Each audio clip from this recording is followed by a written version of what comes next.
अब इस देह में ज्यादा रहने का मन नहीं होता है, इससे विदा लेने का मन है।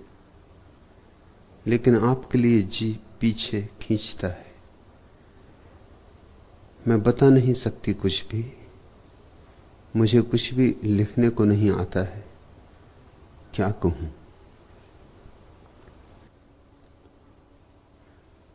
देह तो मंदिर है, और जो देवता के पक्ष में, वह देवता के ग्रह के विपक्ष में नहीं हो सकता।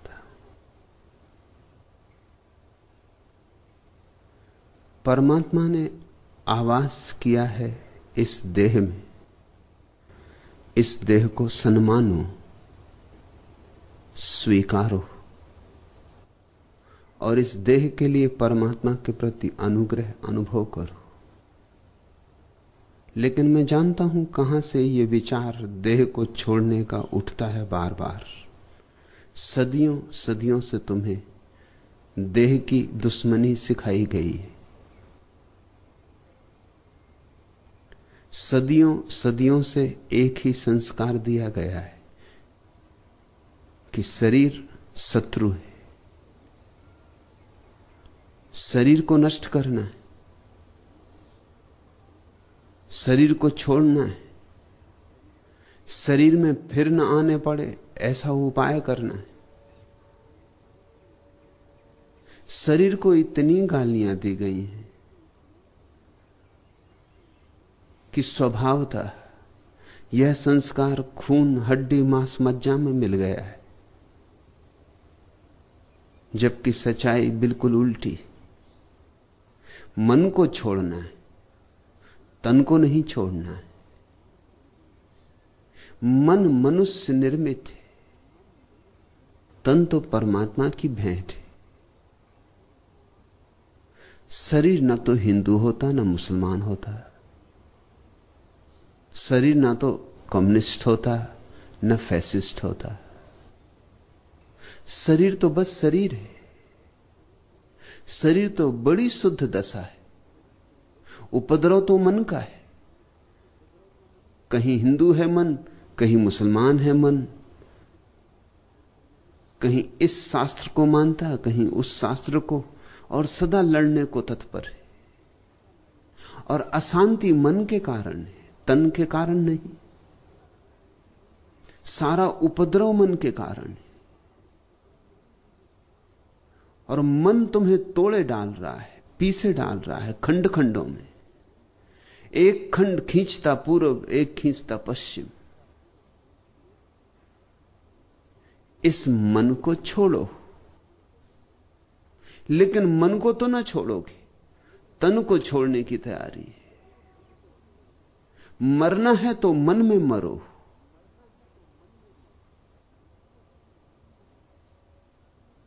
मन समाज का दिया हुआ है। मन मां बाप ने दिया, परिवार ने, समाज ने, स्कूल ने, विश्वविद्यालय ने। मन उधार है। तन तो परमात्मा से सीधा जुड़ा है।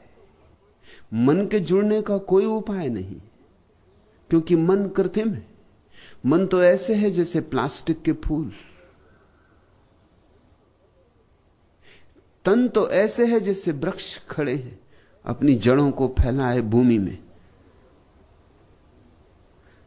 तन तो अब भी परमात्मा से जुड़ा है। एक क्षण को भी जोड़ टूटेगा कि श्वास अवरुद्ध हो जाएगी, कि हृदय की धड़कन बंद हो जाएगी।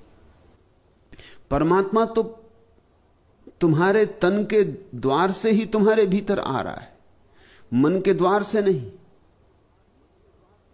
मन के द्वार से तो परमात्मा के आने का कोई उपाय ही नहीं। झूठे द्वार से सत्य आए भी तो कैसे आए? सत्य तो सच्चे द्वार से ही आता है। जब तपी दोपहरी में प्यास से थके मांदे एक घूंट ठंडा जल पीते हो, तब जो तृप्ति तुम्हारे भीतर होती, वह तृप्ति उसी परमात्मा की है। या कि थके ठंडी जलधार के नीचे बैठकर स्नान कर लेते हो तो जो देह पर ताजगी फैल जाती वह उसी परमात्मा की। जब नाचते हो और रोआ रोआ पुलकित हो जाता है तो कौन पुलक उठा है तुम्हारे भीतर? वही परमात्मा। आकाश से पड़ती धूप के नीचे कि चांद तारों के नीचे कि वृक्षों के पास बैठकर जो ताजगी की लहरों पर लहरें आती, जो जीवन नए नए रंगों और रूपों में तुम्हें घेर लेता है, वह तन के माध्यम से हो रहा है। आंख के माध्यम से तुमने परमात्मा को देखा है, तब उसे सौंदर्य कहा है। और कान के माध्यम से जब तुमने परमात्मा को देखा है तो उसे संगीत कहा है। न होगा कान, खो जाएगा संगीत। न होंगी आंख, खो जाएगा रूप, खो जाएगा सौंदर्य। इतने अपूर्व अनुभव को इतनी जल्दी खो देने की आकांक्षा क्यों है? यह आकांक्षा आत्मघाती है, लेकिन धर्म की आड़ में छिप जाती तो हम आत्मघात को आत्मघात नहीं समझते, हम उसे साधना समझने लगते। यह जान के तुम्हें आश्चर्य होगा कि जैसे ही कोई समाज अधार्मिक हो जाता है, वहां आत्महत्याओं की संख्या बढ़ जाती। इस तथ्य के कारण इस देश के बहुत से पंडित, पुरोहित, साधु, महात्मा इस तरह की घोषणाएं करते रहते हैं कि देखो, जो जो देश अधार्मिक हो गए हैं वहां आत्मघात बढ़ गया है। लेकिन उन्हें पता नहीं कि असली कारण क्या है। असली कारण यही है कि आत्मघात तो यहां भी चल रहा है, लेकिन यहां धर्म की आड़ में चल रहा है। जिन देशों में धर्म की आड़ टूट गई है वहां आत्मघात सीधा चलता है। किसी को मरना है तो वो जहर खा लेता है कि गोली मार लेता है। यहां किसी को मरना है तो उपवास करता है, लेकिन उपवास से कोई जल्दी नहीं मरता, वर्षों लग जाएंगे, मरते मरते वर्षों लग जाएंगे। आदमी बिना भोजन के 3 महीने जी सकता है, इकट्ठा 90 दिन तक आदमी बिना भोजन के जी सकता है। उपवास करते रहोगे कि 8 दिन का, 10 दिन का, 15 दिन का, फिर कुछ दिन उपवास, फिर भोजन, फिर उपवास, जीते रहोगे। और तुम चकित हो गए ये बात जानकर कि मनोवैज्ञानिकों ने बहुत से प्रयोगों से यह सिद्ध किया है कि भोजन अगर कम लिया जाए तो आदमी ज्यादा जी जाता है। चूहों पर प्रयोग किए गए हैं, अगर उन्हें पूरा भोजन दिया जाए तो वे जल्दी मर जाते, अगर और ज्यादा भोजन दिया जाए तो और जल्दी मर जाते, उनकी जरूरत से आधा भोजन दिया जाए तो दुगना जीते। क्यों? किस कारण ऐसा होता होगा? कम भोजन दिया जाए तो देह पर भोजन को पचाने का जोर कम पड़ता है। भोजन से शक्ति तो मिलती ही है, लेकिन भोजन से शक्ति पाने में शरीर को शक्ति गंवानी भी पड़ती, उसे पचाने में। अगर न्यून भोजन दिया जाए, इतना भोजन दिया जाए जिससे शरीर चलता रहे और पचाने का बोझ ना पड़े, तो आदमी लंबा जी सकता है। इसलिए उपवास करने वाले लोग लंबे जी जाते, मगर उनकी आकांक्षा मरने की थी। कोई धूप में खड़ा है जबकि छाया में बैठने का तन आग्रह करता था, कोई प्यासा बैठा है जबकि तन कहता था जल चाहिए, और कोई कांटों पर लेटा है। शरीर को तुम सता रहे हो। शरीर को सताने के पीछे छिपी हुई आत्मघात की आकांक्षा है।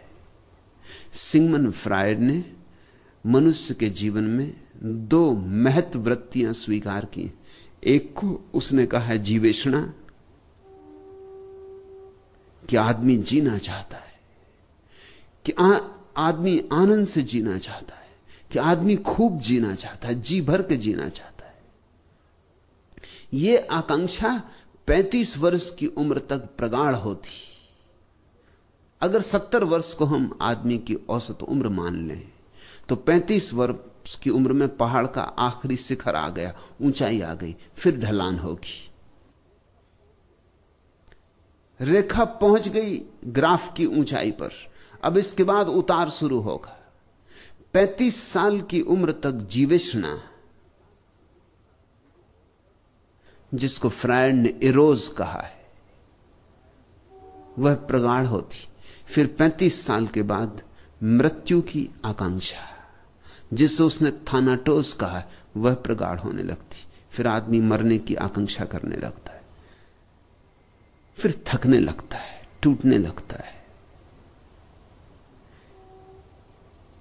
इसलिए जो देश जवान होते वे जीवन की आकांक्षा से भरे होते, और जो देश पुराने हो जाते हैं, जराजीर्ण हो जाते हैं, वे मरने की आकांक्षा से भरे होते।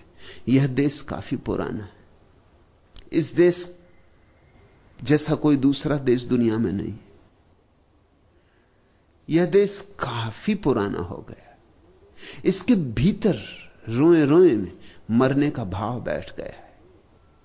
इसलिए जब भी हम किसी को इस तरह के काम करते देखते हैं जो मृत्यु के अनुकूल हैं, हम सम्मान देते हैं, हम उसे तपश्चर्या कहते हैं। हमारे मन से जीवन का उल्लास जा चुका है। फिर से तुम वेदों को उठाकर देखो। 5000 साल पहले लिखे गए वेद कुछ और कहते, तब जीवन का उल्लास था। तब ऋषि आकांक्षा करते थे, हे प्रभु हमारे ऊपर बरसो कि हम कम से कम 100 वर्ष जिए, शतायु हों। तब यह देश जवान रहा होगा, तब इस देश की धमनियों में जीवन का रक्त बहता रहा होगा।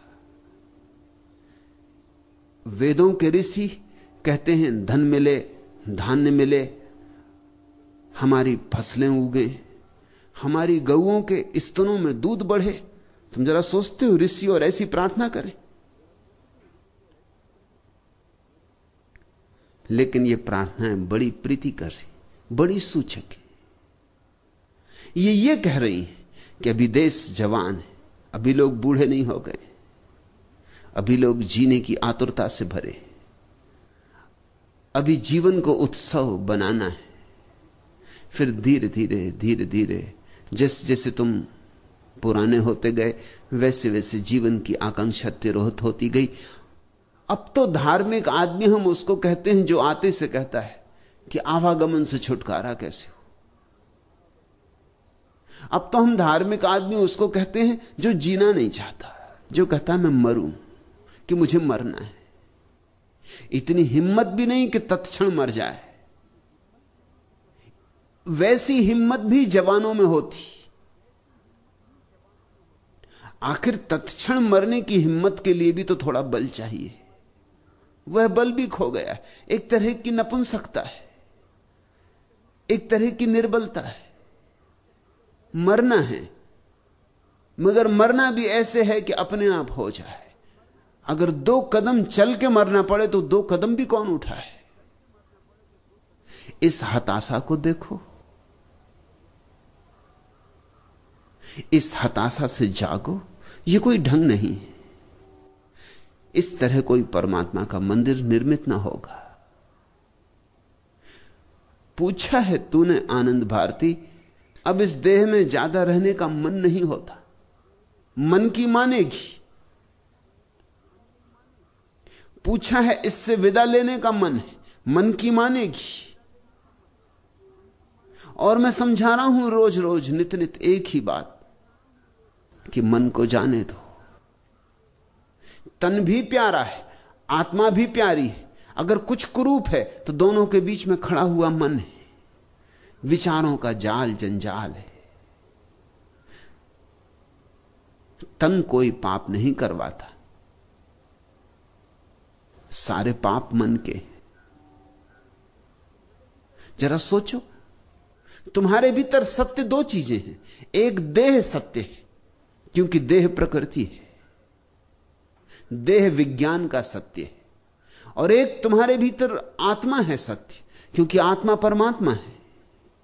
आत्मा धर्म का सत्य है। इन दोनों के बीच में खड़ा तुम्हारा मन है, जो सत्य नहीं है, जो केवल विचारों का ऊहापोह है, जो केवल सपनों का जाल है, जो केवल संस्कारों की राशि है। और यह झूठा मन तुम्हारे भीतर के दो सत्यों को तोड़ रहा है, जुड़ने नहीं देता। आत्मा को देह से नहीं जुड़ने देता। इस मन को जाने दो, इसके जाते ही तुम चकित हो जाओगे। इसके जाते ही इस जगत का सबसे बड़ा चमत्कार घटता है। क्या है वह चमत्कार? वह चमत्कार है कि तब तुम अचानक देखते हो कि आत्मा और देह दो नहीं, दो जब तक मालूम होते थे, जब तक कि मन था तब तक मालूम होते थे। मन के कारण दो मालूम पड़ते थे।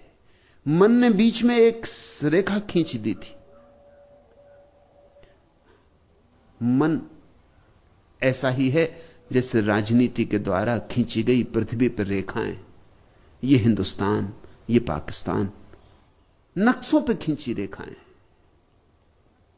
कहीं पृथ्वी टूटती नहीं, पृथ्वी अखंड है, पृथ्वी एक है। लेकिन राजनीति रेखाएं खींच देती।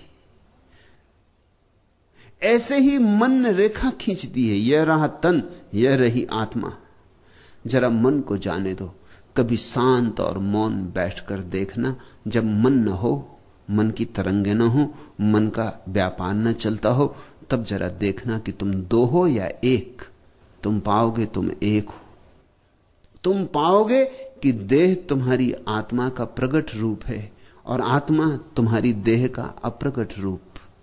तुम पाओगे देह तुम्हारी आत्मा की स्थूल अभिव्यक्ति है और आत्मा तुम्हारे देह के भीतर छिपा सार। देह फूल है, आत्मा सुगंध है। देह शब्द है, आत्मा शब्द में प्रकट अर्थ है। देह वीणा है, आत्मा वीणा में छिड़ी गई झंकार है। नहीं भेद है जरा, दोनों एक। परमात्मा और प्रकृति भिन्न नहीं है, संयुक्त है।